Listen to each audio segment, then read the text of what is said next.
The great hall of the Galactic Council stretched high above like a crystal mountain. Thousands of alien beings filled the seats carved into the walls. Their eyes watched the small group of humans standing in the center of the room. The air felt heavy with tension. Ambassador Hyun-Woo Kim stood straight and tall. His black suit looked simple compared to the bright robes and strange armor worn by the alien council members. Behind him stood 5 other humans. Each one wore the same calm expression on their face. Soo-Jin Park adjusted her glasses and looked around the room. She was the head scientist for Earth. Her job was to help other worlds understand human technology. But today she felt like she was being judged for crimes she never committed. Jin-Ho Lee kept his hands behind his back. The young military officer had trained for years to represent Earth in meetings like this.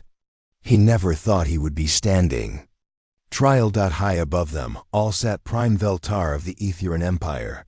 His blue skin glowed with a soft light. His 6 arms moved as he spoke. Each gesture showed his power over the other council members. "Humans of Earth," Prime Veltar said. His voice echoed through the hall like thunder. "You stand before this council today because your species has proven dangerous to galactic peace." The human delegation remained silent. They had expected this moment for months.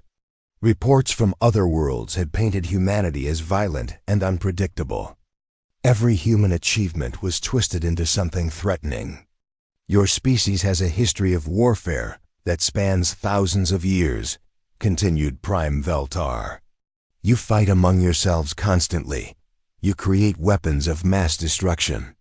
You refuse to follow the natural order of the galaxy." Councillor Thizes of the Zephyrian race clicked her sharp teeth together. Her insect-like head turned toward the humans. "Primitive species should know their place. You humans think you are equal to civilizations that have existed for millions of years." "We never claimed to be superior," Hyun-Woo said calmly. "We only asked to be treated as equals." "Equals?"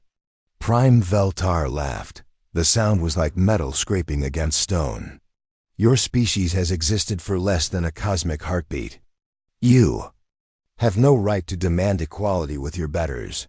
Soo-Jin stepped forward. "If we are so primitive, why do you fear us?" The question hung in the air like a challenge. Several council members shifted uncomfortably in their seats. They had spent weeks debating humanity's fate. Fear had driven every decision. "We do not fear you," Prime Veltar said quickly. "We simply recognize a threat to galactic stability. Your species innovates too quickly. You adapt too fast. You refuse to accept limitations. And that makes us dangerous?" Jin-Ho asked. "It makes you unpredictable," Councillor Thizes replied. "Unpredictable species disrupt the natural order. They cause chaos. They must be contained." Prime Veltar raised all 6 of his arms. The hall fell silent. "The Galactic Council has reached a unanimous decision. Humanity will be isolated from galactic civilization. You will be confined to your solar system. No trade will be permitted. No communication will be allowed. No human ship will leave your system." Hyun-Woo felt his heart sink, but kept his expression neutral. "For how long?" "Forever," Prime Veltar said without emotion. "A barrier will be constructed around your solar system. It will be impenetrable. Your species will have 30 standard cycles to recall all humans currently living on other worlds." "And if we refuse?" Soo-Jin asked. "Then those humans will be permanently exiled from their home. They will never see Earth again." The weight of the decision crashed down on the human delegation. Thousands of humans lived and worked throughout the galaxy. Scientists, traders, diplomats, and families who had made new lives among the stars. All of them would be cut off forever. "You are making a grave mistake," Hyun-Woo said quietly. "Humanity has always thrived when challenged. Isolation will not weaken us. It will make us stronger." Prime Veltar's eyes glowed brighter. "Primitive species always make threats when cornered. Your words mean nothing to us. In 50 cycles. You will be begging us to lift the barrier, Counselor Thyses added. Your species will stagnate without access to galactic technology. You will fall behind and be forgotten. Su Jin smiled for the first time during the trial. The expression surprised the alien council members. You really believe that, don't you? We know it, Prime Veltar said firmly. Then you know nothing. About humanity, Jinho said softly. The trial was over. Security guards moved forward to escort the humans from the hall. As they walked toward the exit, whispers followed them. Some aliens showed pity. Others showed satisfaction. A few showed something that might have been fear. In the corridor outside the Gray Hall, the human delegation walked in silence. Their footsteps echoed off the crystal walls. Other aliens stopped to stare at them. Word of the trial's outcome had already spread throughout the station. They have no idea what they just did, Jinho whispered to his companions. No, Su Jin agreed. They really don't. Dr. Minho Cho, the youngest member of their group, finally spoke. What happens now? Now. We go home, Hyan Wu said. And we prepare. For what? Minho asked. For the day we prove them wrong, Su Jin replied. Her eyes held a dangerous glint. They think isolation will weaken us. They think cutting us off from galactic civilization will make us desperate. They think 30 cycles is enough time to break our spirit. But they're wrong, Jinho added. Humanity doesn't break. We adapt. We overcome. We find a way. As their ship departed the council station, the human delegation looked back at the massive structure. It represented everything they had hoped to be part of. Now it represented everything they would have to overcome. Record this moment, Hyan Wu told his aide. Let history remember the day the Galactic Council made its greatest mistake. What mistake? The aide asked. They gave humanity a common enemy, Su Jin said. And they gave us time to prepare. The ship turned toward Earth, carrying news that would change everything. Behind them, the Galactic Council celebrated their victory. They had eliminated the human threat. They had preserved galactic stability. They had maintained the natural order. They had no idea that they had just signed their own death warrant. In 30 cycles, the barrier would activate. The Council believed they were building a cage for humanity. They never considered that they might be building a chrysalis instead. The transformation was about to begin. 28 cycles had passed since the trial. The barrier around Earth's solar system hummed with deadly energy. It stretched from the sun to beyond Pluto like an invisible wall. No ship could pass through it. No message could cross it. Humanity was alone. Dr. Yoon Young Choi stood on the observation deck of New Seoul Station. The massive space facility orbited Mars like a metal moon. Through the reinforced windows, she could see the red planet below. But Mars looked nothing like it had 28 cycles ago. The planet's surface was covered with gleaming domes and towers, massive mining operations carved deep into the rock. Transport ships moved between the surface and orbital stations like busy insects. What had once been a dead world was now humanity's second home. The barrier is holding steady, reported Captain Seung-Min Park from the control center. Energy readings are constant across all sectors. Yoon Young nodded. The Galactic Council believed their barrier was perfect. They thought it would keep humanity trapped forever. They had no idea that humans had helped design it. Any word from the outer colonies? She asked. Colony Ship 7 reached the Kepler system last week, Seung-Min replied. They report successful establishment of mining operations. Colony Ship 12 is approaching the Wolf system. Yoon Young smiled. While the Council thought humanity was trapped, human ships had been spreading across the galaxy for decades. They had left Earth long before the trial. Long before the Council had even known they existed. Deep in the asteroid belt, Admiral Bio Ram Song floated in the command center of her ship. The vessel had no name that appeared on any record. Officially, it did not exist. Like the 50 other ships in her fleet, it was completely invisible to any known scanning technology. Stealth systems are operating at full efficiency, reported her first officer, Commander Taemin Kang. We could fly through the middle of a council fleet, and they would never know we were there. Excellent, Boram said. What is the status of the shipyards? Titan Base reports 2 new dreadnoughts completed this cycle, Taemin answered. The Europa yards finished 3 cruisers. The Ceres facility has 5 destroyers ready for service. Boram studied the holographic display showing her fleet. Each ship represented years of secret construction. While the Council thought humanity was isolated and helpless, Earth's children had been building the most advanced military force in galactic history. And the special projects, she asked. Dr. Han's biological research is ahead of schedule. Dr. Jung's quantum weapon systems are ready for testing. The teleportation network is operational across all major facilities. On Europa, Dr. Min-Seo Han worked in her laboratory deep beneath the moon's icy surface. The facility was larger than most cities. Thousands of researchers worked around the clock on projects that would have horrified the Galactic Council. Subject 7 Alpha shows complete effectiveness against ether and physiology, reported her assistant, Dr. Ji-Won Lee. Exposure time is less than 30 seconds.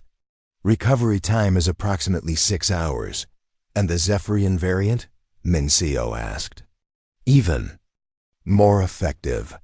Their insect biology makes them extremely vulnerable to the neural disruptor. Min-Seo nodded with satisfaction. The biological weapons were not designed to kill. Humanity was not interested in genocide. But they would render any enemy completely helpless when the time came. Begin production of delivery systems, she ordered. I want enough doses to affect every major council world. In the rings of Saturn, Master Engineer Woo-Seok Jung supervised the construction of humanity's secret weapon. The facility was built inside a hollowed-out asteroid. From the outside, it looked like space debris. Inside, it held the most advanced computer systems ever created. The quantum virus network is ready for deployment, he reported to Earth Command. We can infiltrate and control any computer system in Council space.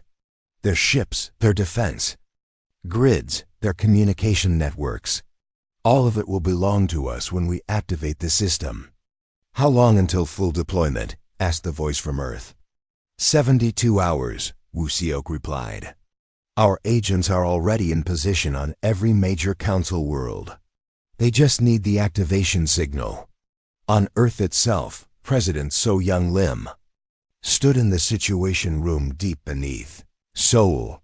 The walls were covered with displays showing the status of humanity's preparations. Every screen told the same story. They were ready. The Council believes we have been weakened by isolation, she said to her advisors. They think 30 cycles of separation has made us desperate. They expect us to beg for readmission to galactic society. What they don't realize, added General Kim Ho-yu, is that we have been preparing for this moment since the day we first made contact with them. Defense Minister Hai Won-shin activated a holographic display. It showed the positions of human forces throughout the galaxy. Operation Homecoming is ready to begin. We have assets in every major system. Our people are in position on every council world. The exiled humans? President Lim asked. They have been busy, General Yu replied with a grin. Married to council. Citizens, holding important positions in their governments and militaries. Learning their secrets, preparing for this day. And they never suspected? Why would they? Humans are primitive, remember? We are too simple to plan anything complex. Too emotional to think strategically. Too young to understand galactic politics. President Lim laughed. Their arrogance will be their downfall.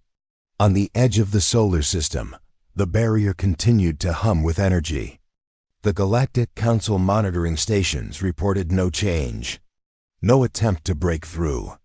No sign of human activity beyond the barrier. They had no idea that human ships passed through the barrier every day.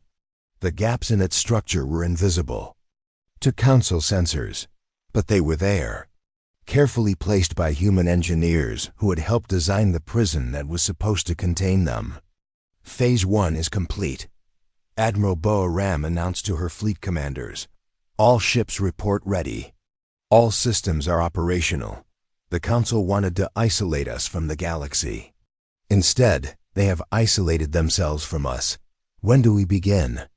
Asked Commander Taemin. Soon, Boa Ram replied. Very soon. The Council believes they have caged humanity. They are about to learn that they have only given us time to sharpen our claws. In the depths of space, human ships moved like shadows between the stars. They carried no identifying marks. They transmitted no signals. They were ghosts in the void, invisible to those who had banished their creators. The Galactic Council slept peacefully in their beds. They had solved the human problem. They had preserved galactic stability. They had maintained the natural order of things. They had no idea that the natural order was about to change forever. The barrier that was supposed to be humanity's cage was about to become the Council's tomb. 28 cycles of isolation were about to end. The Council had given humanity time to prepare. Now they would learn what humans could accomplish when they were truly motivated. The hunters had become the hunted. The judges were about to become the judged, and humanity was ready. The attack began at exactly 0800 Galactic Standard Time, across 12 major Council worlds. Something impossible happened.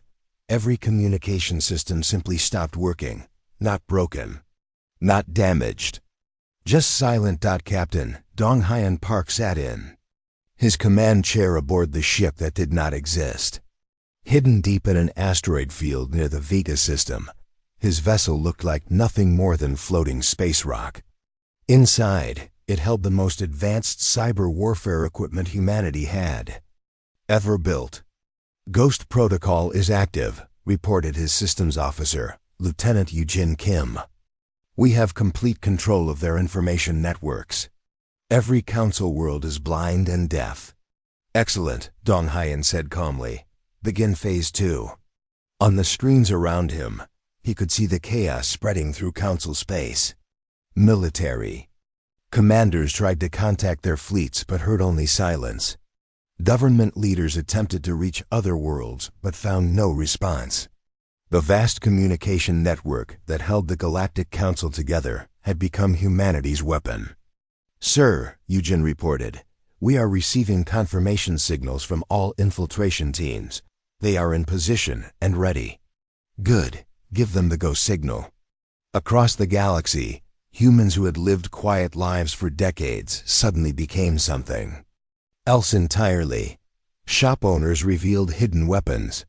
Scientists activated secret equipment. Married couples kissed their alien spouses goodbye and went to work.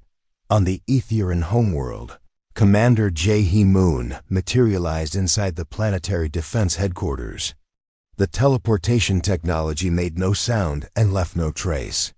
One moment, the corridor was empty.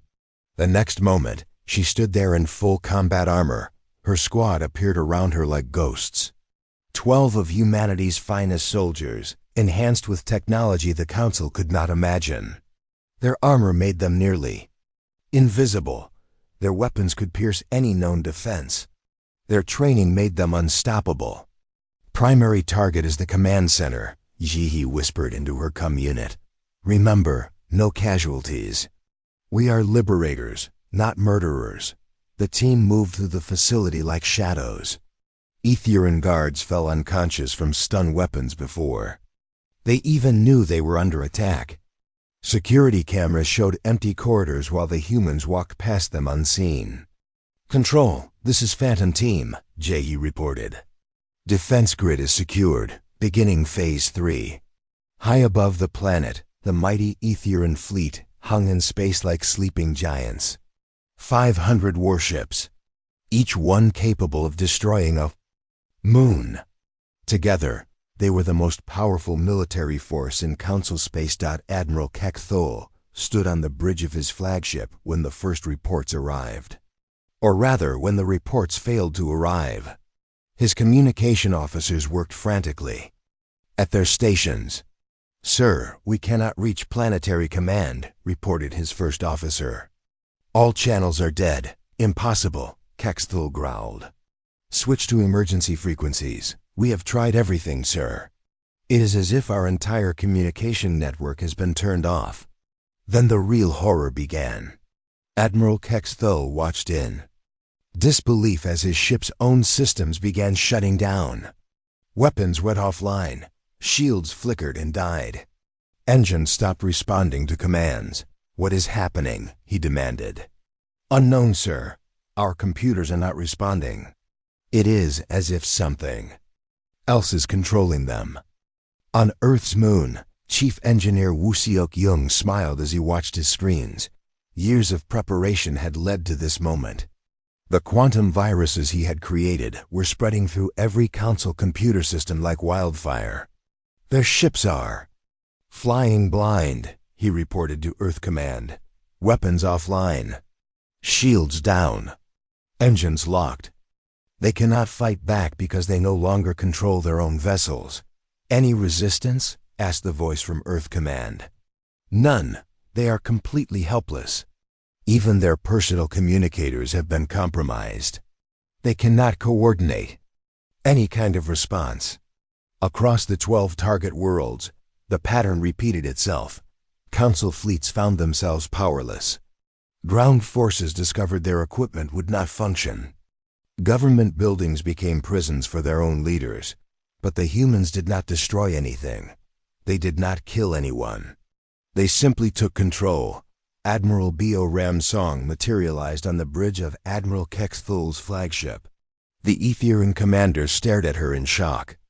She wore the uniform of the human defense fleet, which was supposed to be trapped behind an impenetrable barrier. "Impossible," Kekthul whispered. "You are contained. The barrier."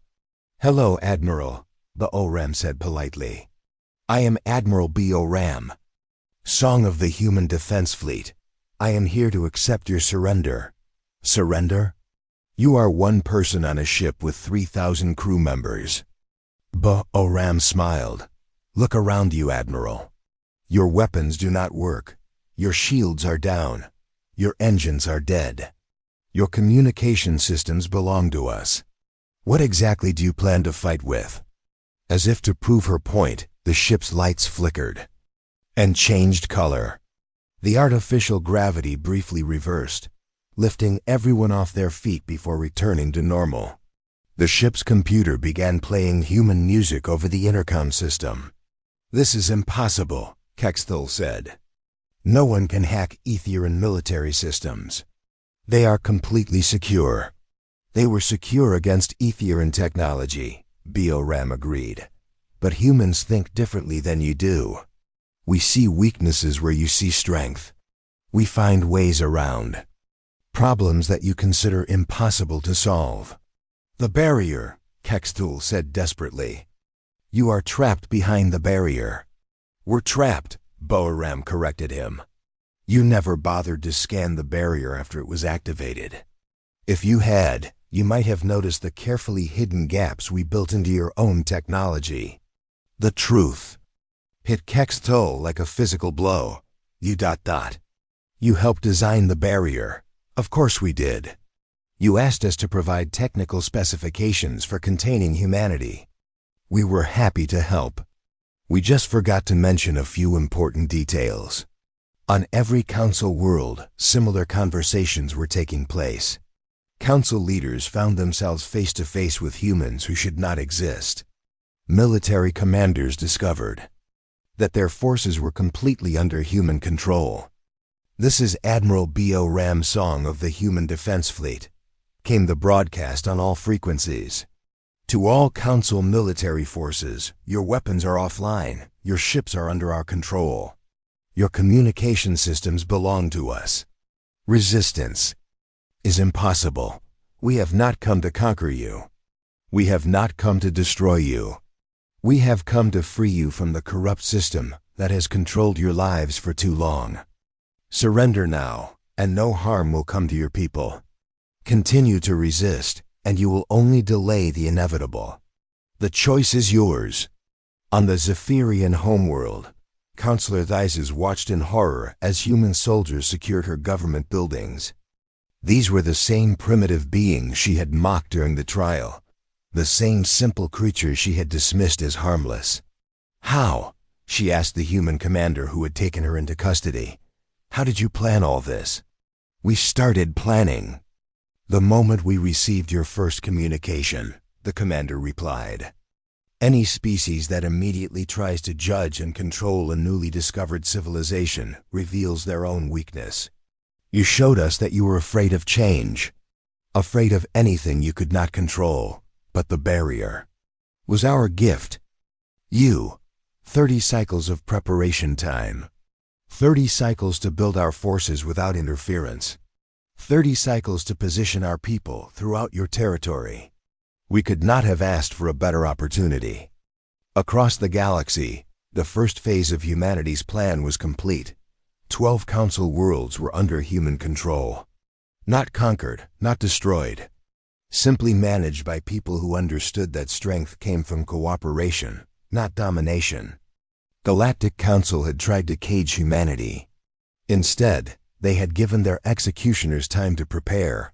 The age of council rule was ending. The age of true galactic cooperation was about to begin, and it had all started with a single moment of silence when the communication networks went dark. The emergency session of the Galactic Council took place in a hidden bunker, deep beneath the capital world of Nexus Prime. Prime Veltar sat in his reinforced chair, his blue skin darker than usual with stress. Around him, the surviving council. Members whispered in fear and confusion.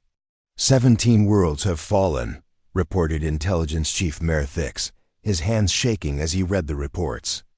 Military resistance is impossible.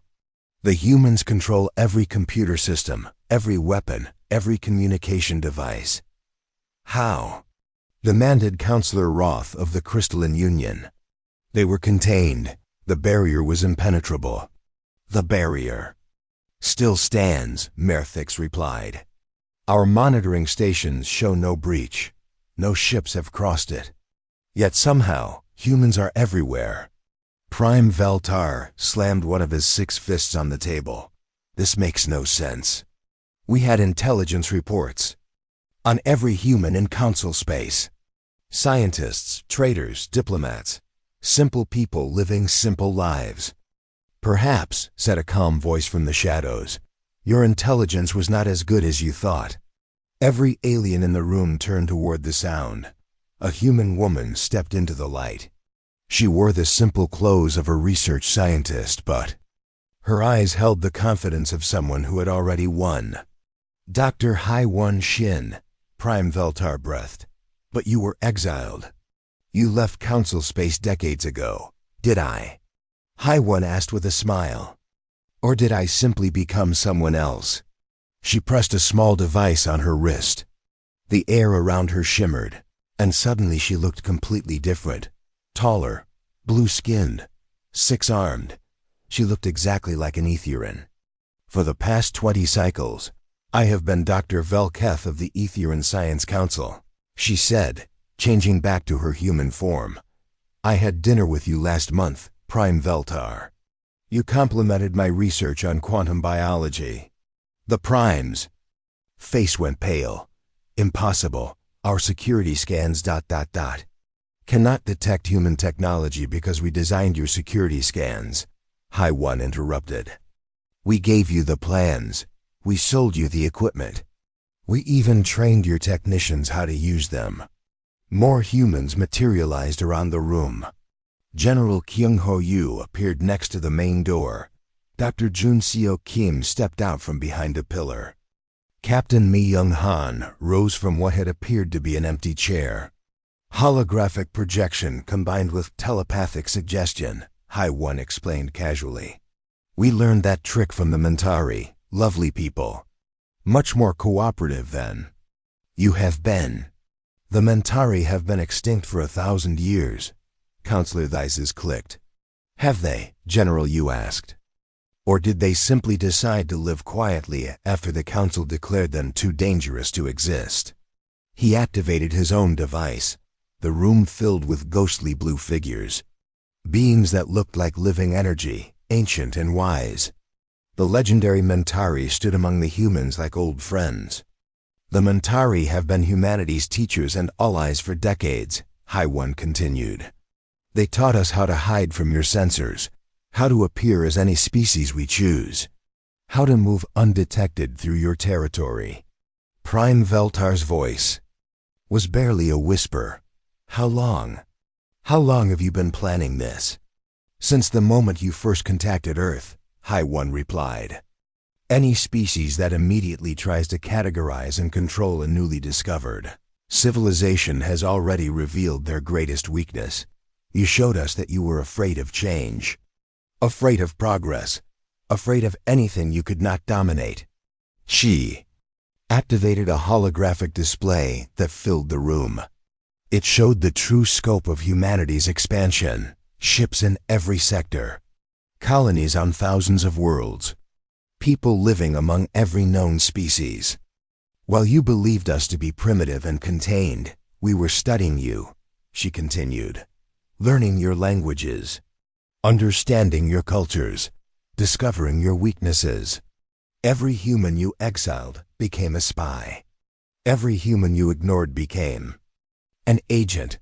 Every human you dismissed as harmless was reporting back to Earth. Counselor Thises backed away from the display in horror. The traitors, the scientists, the diplomats, all of them, General Yu confirmed. The human merchant who sold you rare metals from the Outer Rim was mapping your defense systems.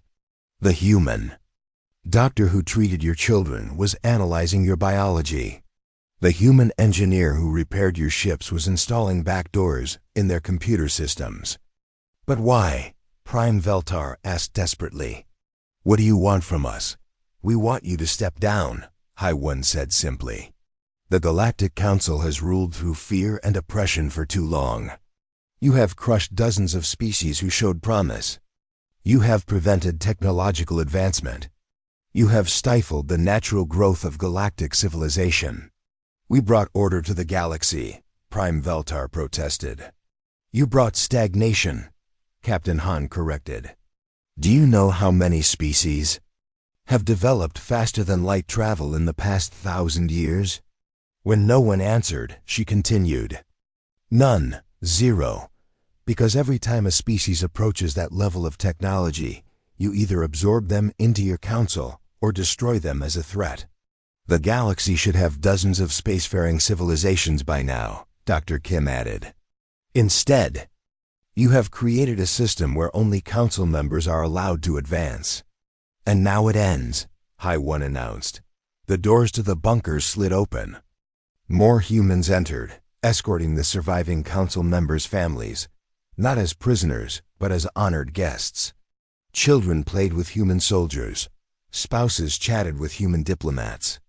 Your families are safe, High One assured them.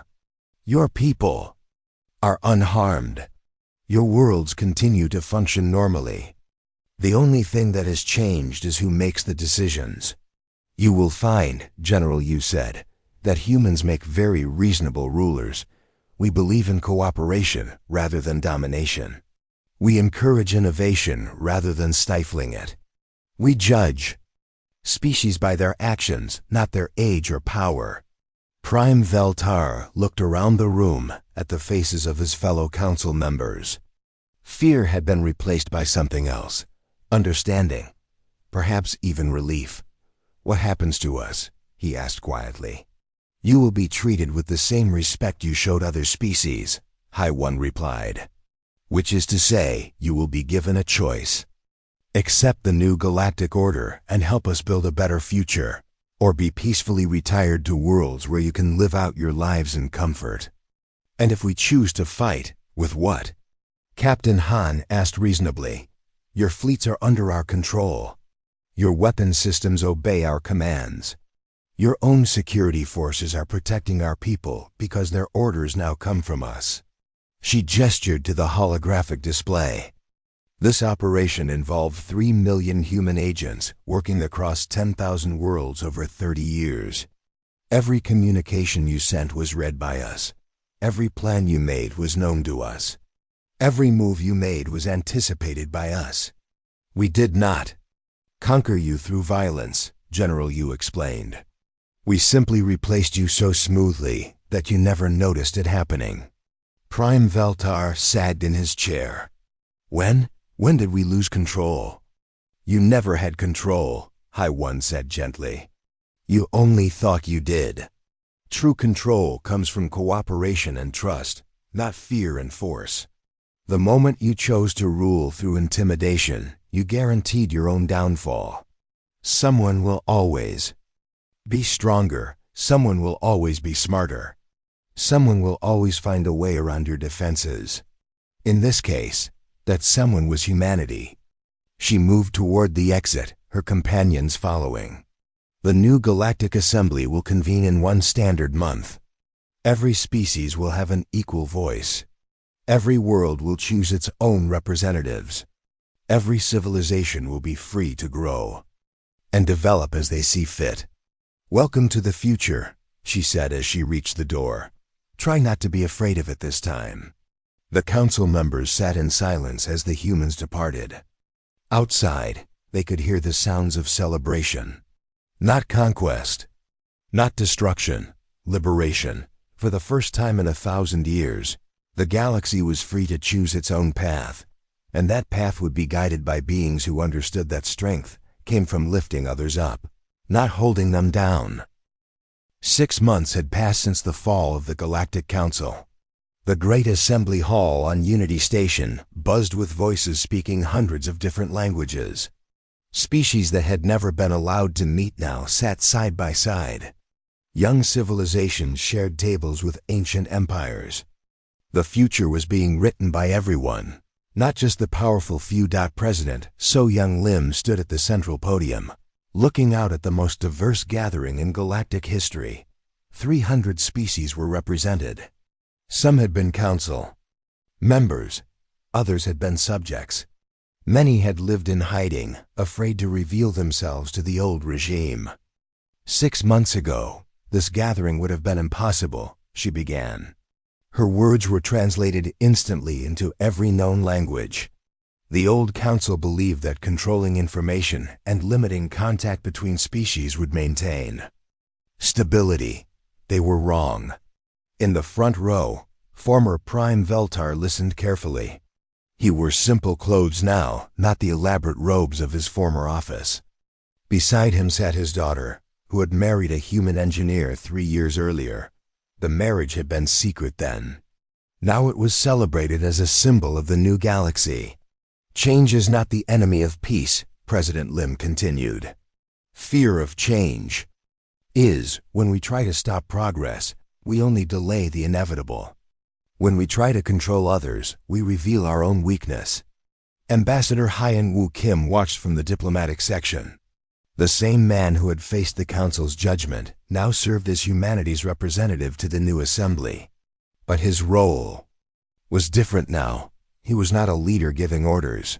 He was a facilitator helping others find their own voices. The old system was built on the idea that some species were naturally superior to others, President Lim explained. That age determined wisdom, that power justified rule. We reject this completely. In the military section, Admiral Bo Ram Song sat with officers from dozens of different species. Her former enemies were now her colleagues. The Etherian Admiral, who had surrendered to her, commanded a joint exploration fleet.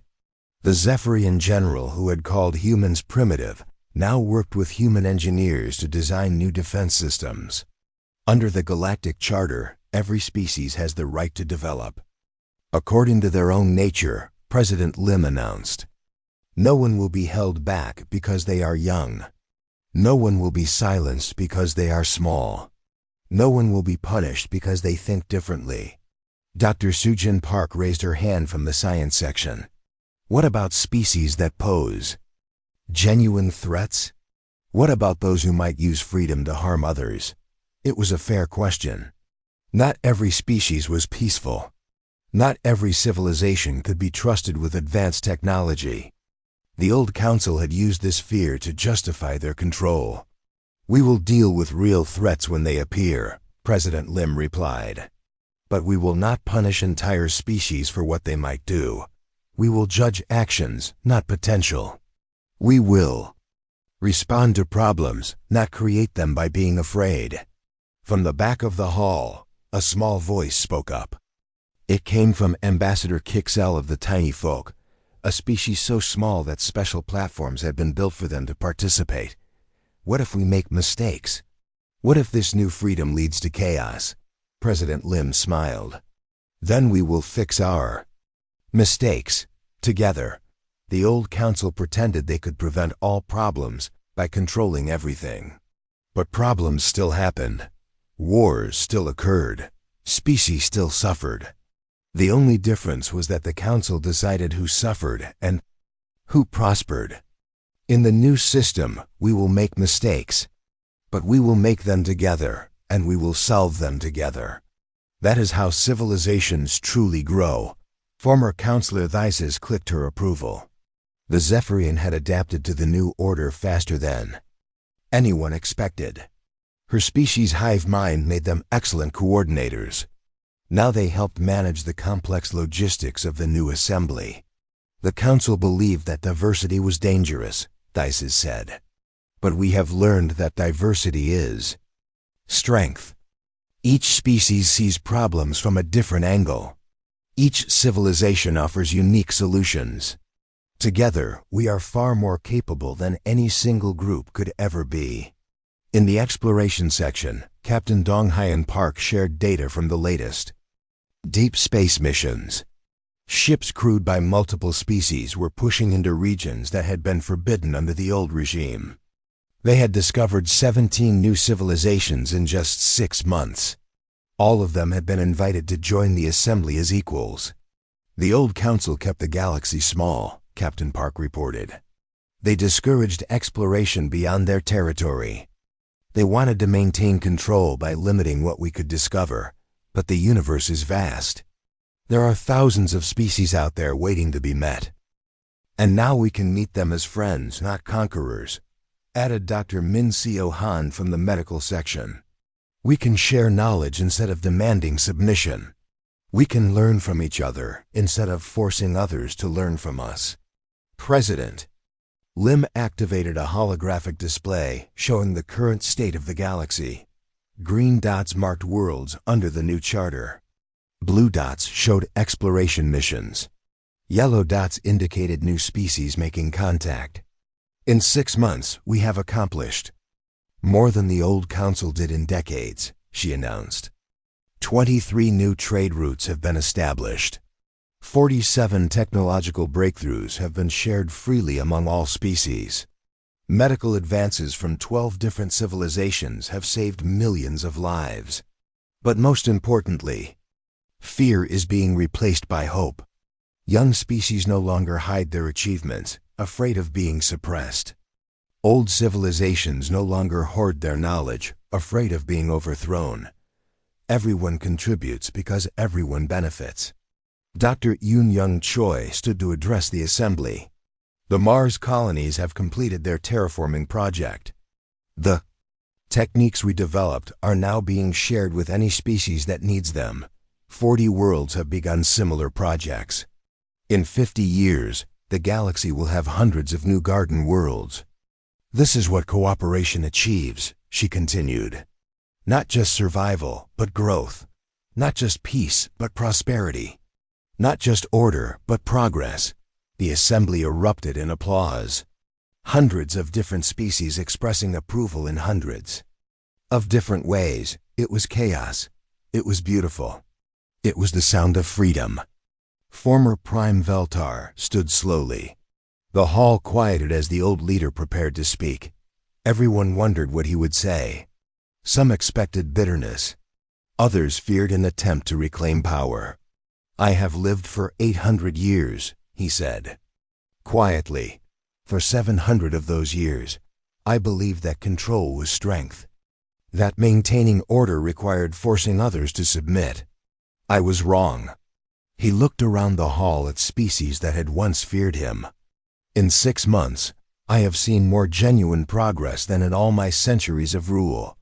I have seen species working together instead of competing for favor. I have seen problems solved through cooperation instead of force.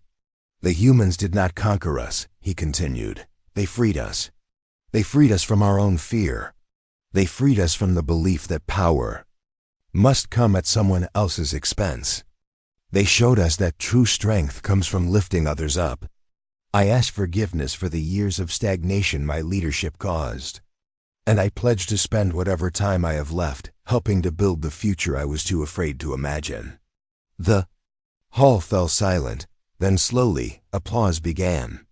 Not the polite approval of political necessity, but the genuine respect of beings who recognized courage when they saw it. President Lim returned to the podium for her closing remarks. The old council asked the wrong question. They asked how to maintain control. The right question is how to maintain growth. How to ensure that every species can reach its full potential. How to build a galaxy where strength comes from cooperation, not domination. We have taken the first steps toward that galaxy. There will be challenges ahead. There will be mistakes to fix and problems to solve. But we will face them together, as equals, as partners, as friends. The age of fear is over. The age of hope has begun. As the session ended, beings from across the galaxy mingled freely. Former enemies shared drinks. New allies made plans. Children from different species played together while their parents discussed the future. In a quiet corner, Admiral B.O. Ram Song sat with her former opponent, Admiral Kex Thul. They were reviewing plans for a joint mission to explore the galactic rim. You know, Kex Thul said thoughtfully, when this all began, I was sure humanity would rule as conquerors. I thought you would simply replace the council with human authority. B.O. Ram shook her head. That would have made us exactly what we fought against. Power that concentrates eventually corrupts. The only safe power is power that is shared. So you gave up control to maintain control? We gave up control to gain something better, B.O. Ram replied. We gained partnership. We gained cooperation. We gained a galaxy that wants to work with us instead of one that has to obey us. And if someone challenges this new order, if a species decides they want to rule like the old council did, B.O. Ram's smile was confident but not arrogant. Then they will face 300 species united in the defense of freedom. They will discover that oppression is much harder when your victims are not alone. Outside the station, ships from dozens of worlds prepared for departure. They carried new knowledge, new friendships, and new hope back to their home systems. The galaxy was bigger now, more diverse, more alive. The council had tried to make the galaxy smaller, safer, more controllable. Humanity had helped make it infinite.